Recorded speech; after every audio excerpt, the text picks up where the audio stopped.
Welcome back, listeners, and today we have a special guest on the show, Brother Mehmet Ozalp. Welcome back to the Y Factor. Thank you for inviting me.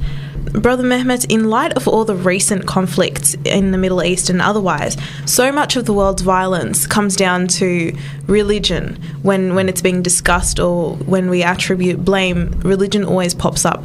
So in light of that, why is religion so important in the modern world? Well, religion has always been part of human condition, since the first caveman or Adam alayhi salam.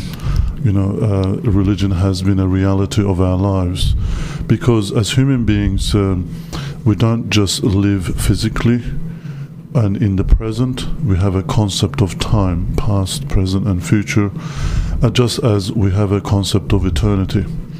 And we have in our human natural disposition, fitra, a cry for eternity, and we look around us, nothing is eternal. And then we also reason that just as a piece of artwork has an artist, a book has an author, this majestic universe, this majestic book of universe must have an author, an artist. And so human beings have always related to a supernatural power and religion.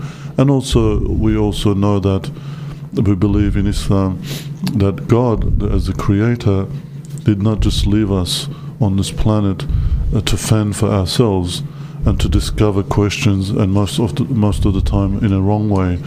God has guided us through sending messengers, and each one of those have initiated a religion or one religion in certain parts of the world, for certain nations.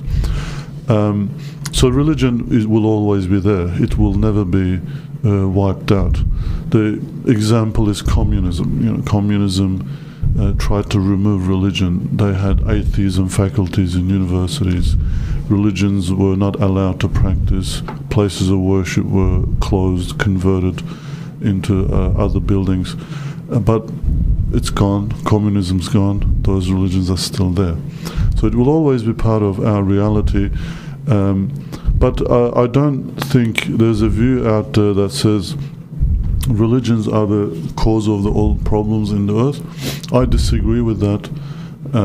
Yes, there has been problems associated with how human beings use religion to cause conflict and attack others. But nevertheless, non-religion has caused more harm and bloodshed in the world than religion itself.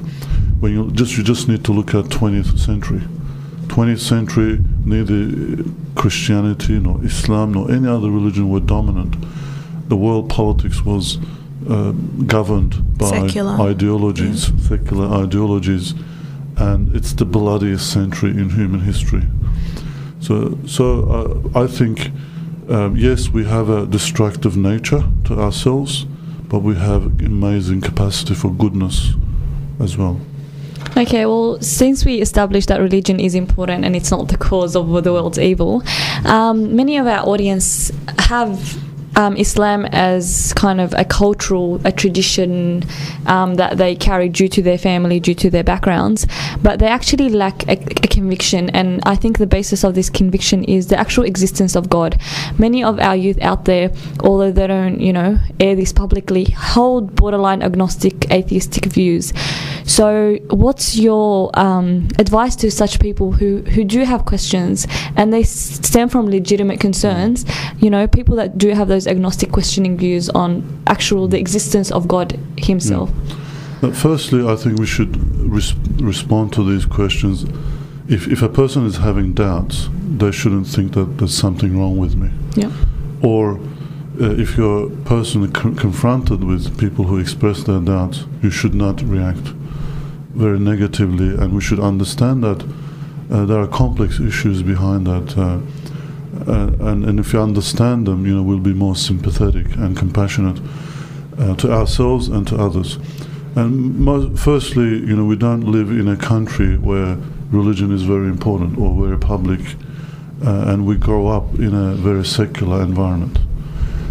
Secondly, we don't have the religious infrastructure or religious religious teachings have not been part of the culture. I'm talking about Islamic values and teachings. Whereas in a Muslim country, the environment pulls you in. And thirdly, the families where Muslim kids are growing up are not very healthy families in terms of religious practice and values.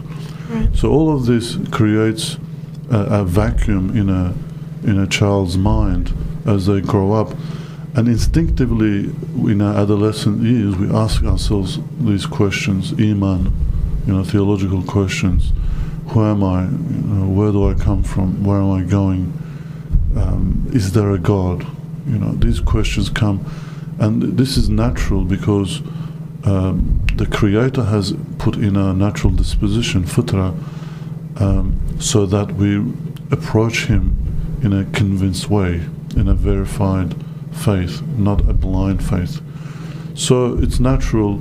While in traditionally religious societies, most people keep that nominal blind faith approach. They don't question, but also they don't excel in religion. But in Australia, because of the lack of family and social infrastructure, we are confronted with these challenges head on as youth growing up. I had those problems myself. When I was, especially early university years, That's right. I was troubled by evolution theory and then the repercussions of that on faith and Iman. And for a number of years I went through quite a bit of spiritual struggle. Thank God I'm out of it. And that's the important thing. Yeah. If there's a way out of it, and there is, because our religion, Islam, is based on reason. Yep. The best thing to remedy these things is to have confidence in our religion, in ourselves, that there is an answer to everything. We may not find it straight away, but we should not stop looking for it. And because our religion, puts reason in front or in advance of acceptance, we have very good resources in our religion. We just have to look at the Quran. The immediate audience of the Quran they weren't believers. So Quran had to argue and prove its propositions of faith. And it did. But in a very summary manner. Effective, but in a summary manner. And then scholars have taken that and elaborated on those theological truths and wrote many books. So I suggest we read these books. And in particular, for me, what was helpful was Badiüzzaman Said Nursi. I found when I was going through those periods, his writings were helpful because he wrote purely theological, many books, and he was proving, using reason and rational arguments, the truths of Islam or Iman. Right. Well, you're here today to talk to us about an event related to interfaith, inshallah. But before that makes me actually question, at such events, every religion puts on a good show, why you should follow their particular religion. And you tend to come out of these events thinking, what's wrong with Buddhism? What's wrong with Catholicism? All religions essentially preach the same essential values. So why would you recommend Islam to our youth? Well, Islam is a proven religion, both in individual lives, in society, and in history. For example, we look at Imam Ghazali. We call him Hujjatul Islam, proof of Islam, because he went through the doubts that many people are going through in our time, and his was more profound because he was a learned person, and he proved Islam to himself, that it could resolve his questions and problems. In my humble way, I think Islam helped me come out of that. What happens is, in other religions, of course, they have truths, various truths. Nothing is, even if you consider certain religions to be not true, nothing is completely false. Yeah. Everything has an element of truth. But most religions are not equipped to respond to modern challenges. Because in modern challenges, atheism comes from knowledge, but in the past, atheism used to come from ignorance. So all those books that are written assume that you have faith already in the past. Right. But in our time, then someone having a doubt about afterlife, no matter how elaborately you describe heaven and hell, it's not going to help. Yeah. So you have to first prove that there's a life after death. So that's what I was saying. Islam answers questions. Any questions you want, you can find it in it. And it will satisfy a person's spiritual needs, social needs, even physical needs in fasting, for example. It's a total package that you don't need to go, buy one, get everything for free. Yeah. Kind of, when you, a Muslim really gets everything that exists in other religions. Yeah. The compassion and mercy in Christianity, the emphasis of love, it's in Islam. The emphasis of working on yourself, improving yourself, of Buddhism, Islam has that in its spirituality. The strict legal approach, the doctrine of Judaism, it's got it even more complex or fulfilling, and it's updated as well. And even Hinduism has a very rich philosophy, and Islam has that philosophy. So when you get Islam, you get everything. So You get the don't need package. to- The whole package. The whole package. Yeah.